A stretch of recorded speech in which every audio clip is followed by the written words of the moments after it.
Okay, so Luma and I are back for November's Plan With Me. I'm excited, she's excited, look at her, she's dancing for joy. Wow, look at that. October was a busy month, but I got to do quite a bit of reading. I spent some time back in my hometown, which was really nice. Ate lots of good food, so hopefully these good vibes just keep on going for the rest of the year, for the last 2 months of 2021. Can't believe we're already here. Before diving in, I did want to bring your attention to a little freebie that I had designed last year. It's a holiday planner PDF that you can use to make your holidays a little less stressful. It will be linked in the description box below. You put your email in and then I will send it to your inbox, and then from there on out you'll start receiving my weekly newsletter, which I love sending out every Monday morning to give you a little boost of Monday motivation. I know there's a lot of people that watch this channel without subscribing, so it would really be appreciated if you are watching and you want to stick around for future videos that you hit the subscribe button and the notification bell so you don't miss any exciting content. I'm gonna let Luma take over now, so hope you enjoy. The inspiration for this month's spreads was a little bit more difficult to nail down, so I think the end result ended up being spreads that were more linked together by tone than design. For this first spread, I returned to a smaller calendar layout with accompanying habit trackers.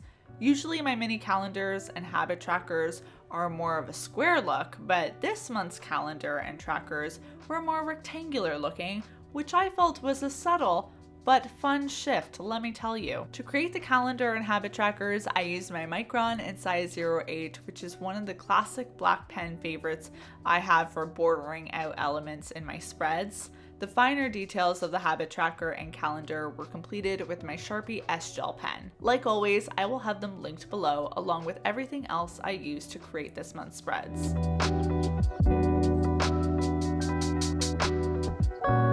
By this point, you guys are well aware of my typical habit trackers for hydration, exercise, and meditation. So instead of just using those labels, I spiced them up just a tad for November, with hydration being drink your water, exercise being move your body, and meditation being stop and think. Very original labels, I know. The spice of this page comes in the form of wavy lines I made using the brush pen side of my Tombow dual-ended marker. I used the colors 992, 027, 026, and 837, which I think together become a beautiful color palette that bridges fall and the more holiday colors that will be coming to my journal in December. The wavy lines are also obviously a fairly quick design element to create, so I definitely recommend it if you're ever in a time crunch. Then I used my Tombow Mono Twin black marker to write in the November title and add some black accent doodles in the form of speckled black dots and some fall leaves.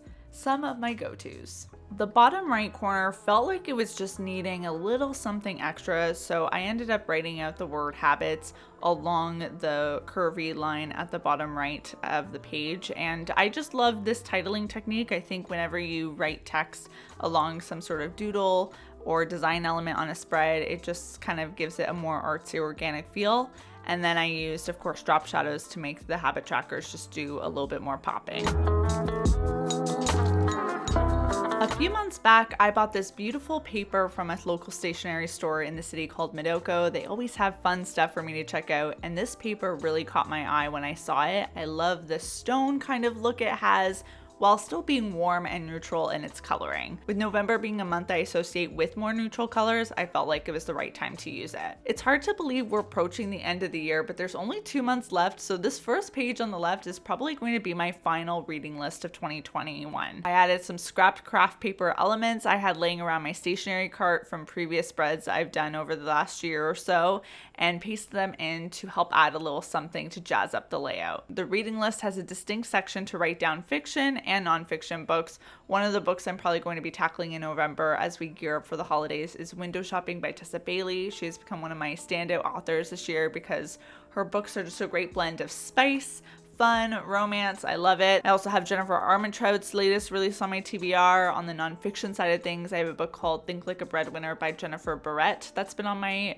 shelf for a bit, so we're finally going to tackle that. I had initially thought I'd do another gratitude log, but I was craving a switch up, so instead I'm dedicating this page to writing down one memory a day that, and I quote, feels like drinking a hot coffee. A memory that brings about a warm, good thought, feeling, vibe, and is something I want to savor. I don't plan to necessarily make it a memory that happens on that particular day. I feel like it'd be fun to do a little searching in my brain for those memories that first come to mind as I reflect on this, but it's something a little different than what I've done in the past, and also feels like a fitting reflective exercise to begin the end of the year self-reflection sessions I usually do. If all my talk about the end of the year is starting to make you panic, then this next spread is going to really take you to full on what is happening and where does time go mode, because this is my first holiday spread. It might seem early to be putting out a holiday spread before November has even arrived, but this spread is a place to record who I need to get a gift for, whether I'm buying it or making it, and gift ideas that pop into my head as I brainstorm. I'm planning on tackling my holiday gift shopping list early this year. Ideally, I'll be done my shopping by December. We'll see how that optimistic goal turns out, to be honest, but it's important to get planning done ASAP so I'm ready to go. The craft envelope felt like a unique, nice touch to hold my shopping list for everyone I need to buy gifts for this year.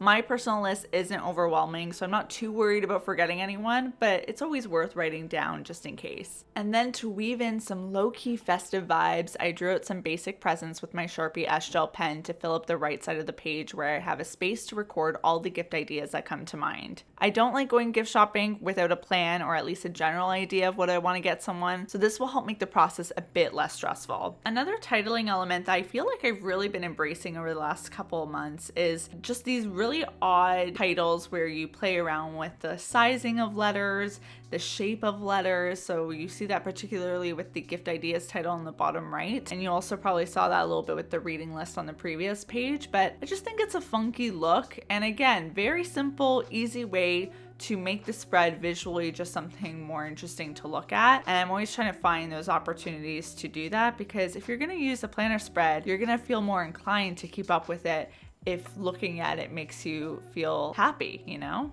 At least that's for me. But I don't want it to come at the expense of a huge time commitment all the time.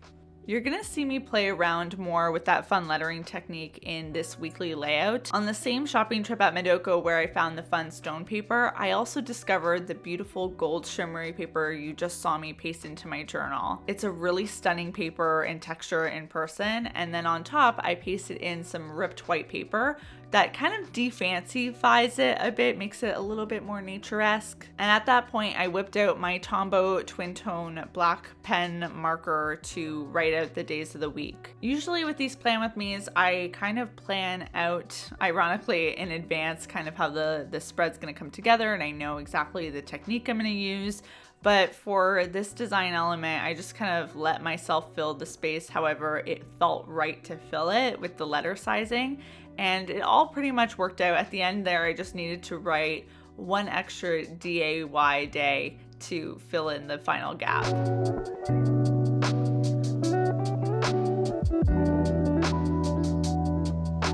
Each day of the week got its own horizontal section for me to write down basic to-dos, events, reminders, etc., etc.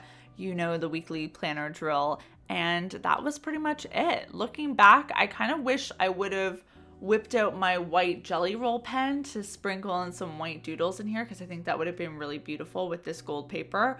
But all in all, I think this was such a success.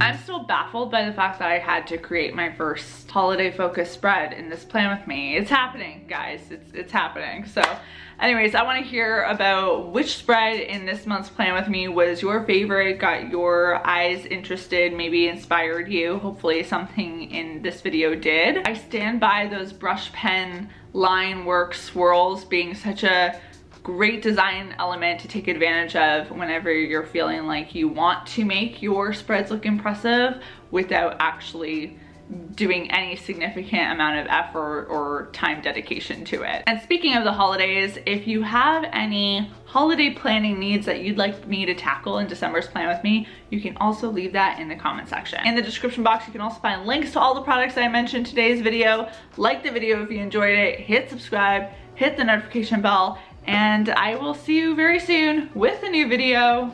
Luma is excited to see you soon.